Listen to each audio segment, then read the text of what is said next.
ತಾಯಿ ಬಿದ್ದಾಗ ಮಗಳ ಕಾಳಜಿ ಒಂದು ಮಧುರ ಕಥೆ. ಒಂದು ಶಾಂತ ಬೆಳಗ್ಗೆ ಮನೆಯ ಮುಂದೆ ತಾಯಿ ಲಕ್ಷ್ಮಿ ಅಂಗಳವನ್ನು ಸ್ವಚ್ಛ ಮಾಡುತ್ತಾ ಕೆಲಸ ಮಾಡುತ್ತಿದ್ದಳು. ಗಾಳಿಯ ಜೊತೆ ಮರದ ಎಲೆಗಳು ಕೆಳಗೆ ಬೀಳುತ್ತಿದ್ದುದು ಅವನ್ನು ಜೋಡಿಸುತ್ತಾ ಅವಳು ನಿಧಾನವಾಗಿ ಕೆಲಸ ಮಾಡುತ್ತಿದ್ದಳು. ಅಕಸ್ಮಾತ್ ನೆಲ ಒದ್ದೆಯಾಗಿದ್ದರಿಂದ ತಾಯಿ ಜಾರಿ ಬಿದ್ದುಬಿಟ್ಟಳು. ಅಯ್ಯೋ ಎಂದು ಅವಳು ನೋವಿನಿಂದ ಕೂಗಿದಳು.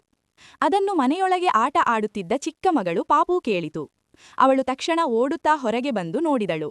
ಮಮ್ಮಿ, ಏನಾಯ್ತು ಮಮ್ಮಿ ಎಂದು ಆತಂಕದಿಂದ ಕೇಳಿತು. ಅವಳ ಚಿಕ್ಕ ಕಣ್ಣಲ್ಲಿ ಭಯವೂ ಕಾಳಜಿಯೂ ಸ್ಪಷ್ಟವಾಗಿ ಕಾಣುತ್ತಿತ್ತು. ತಾಯಿ ನಿಧಾನವಾಗಿ ಎದ್ದು ಕುಳಿತಳು. ಏನಿಲ್ಲ ಪಾಪು, ಸ್ವಲ್ಪ ಜಾರಿಬಿದ್ದೆ ಅಷ್ಟೇ ಎಂದು ಹೇಳಿದಳು. ಆದರೆ ಪಾಪು ಇನ್ನೂ ಚಿಂತೆಯಿಂದ ಹೇಳಿತು, ಮಮ್ಮಿ ಸುಸ್ತಾಯ್ತಾ, ಜ್ಯೂಸ್ ಬೇಕಾ ಮಮ್ಮಿ, ಸ್ವಲ್ಪ ಬ್ರೇಕ್ ತಗೋ ಮಮ್ಮಿ. ಅವಳು ತಕ್ಷಣ ಮನೆಯೊಳಗೆ ಓಡಿ ಹೋಗಿ ಪಪ್ಪನನ್ನು ಕರೆದಳು. ಪಪ್ಪ, ಬೇಗ ಬನ್ನಿ, ಮಮ್ಮಿ ಜಾರಿ ಬಿದ್ದಿದ್ದಾರೆ. ನಂತರ ಪಾಪು ಮತ್ತೆ ಓಡಿ ಹೋಗಿ ಗ್ಲಾಸಿನಲ್ಲಿ ನೀರು ತೆಗೆದುಕೊಂಡು ಬಂತು. ಅವಳು ಪ್ರೀತಿಯಿಂದ ಹೇಳಿತು, ಮಮ್ಮಿ ನೀರು ಕುಡಿ ಮಮ್ಮಿ, ಹುಷಾರು ಇರೋ ಮಮ್ಮಿ, ಕೆಲಸ ನಿಧಾನವಾಗಿ ಮಾಡಿ. ಚಿಕ್ಕ ಮಗಳ ಆ ಪ್ರೀತಿಯ ಮಾತುಗಳು ತಾಯಿಯ ಹೃದಯವನ್ನು ಸ್ಪರ್ಶಿಸಿತು.